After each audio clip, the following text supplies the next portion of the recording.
যুদ্ধবিরতি চললেও কোনোভাবেই থামছে না ইসরায়েলের হুমকি ধামকি। দেশটির প্রতিরক্ষা মন্ত্রী ইসরায়েল কাটস সম্প্রতি এক বিস্ফোরক মন্তব্য করে ইরানের প্রতি কঠোর হুঁশিয়ারি দিয়েছেন। ইসরায়েলি বিমান বাহিনীর গ্র্যাজুয়েশন অনুষ্ঠানে তিনি বলেন, যদি আমাদের ফিরে আসতে হয় তাহলে আমরা আরও শক্তি নিয়ে ফিরে আসব।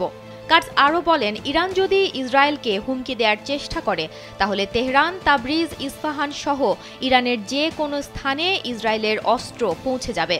কোনো স্থানকে লুকিয়ে রাখা যাবে না। তিনি স্পষ্ট করেন যে ইরানের প্রতিটি কোণায় আঘাত হানার সক্ষমতা রয়েছে ইসরায়েলের। বৃহস্পতিবার রয়টার্সের প্রতিবেদনে এসব তথ্য উঠে আসে। গেল 13 জুন কোনো ধরনের উস্কানি ছাড়াই ইরানে অতর্কিত হামলা চালায় ইসরায়েল। এর পাল্টা জবাব দেয় তেহরানও। ওয়ালটন এখন দেশের সীমানা পেরিয়ে পৌঁছে গিয়েছে 50টিরও বেশি দেশে। ওয়ালটন, ঘরে ঘরে, বিশ্বজুড়ে। টানা 12 দিন ধরে চলে হামলা পাল্টা হামলা। পরে ইসরায়েলের আহ্বানে সাড়া দিয়ে B-2 বিমান নিয়ে এগিয়ে আসে যুক্তরাষ্ট্র। ইরানের 3টি পরমাণু স্থাপনা ধ্বংসের পর 24 জুন যুদ্ধবিরতিতে যায় তেহরান ও তেল আবিব।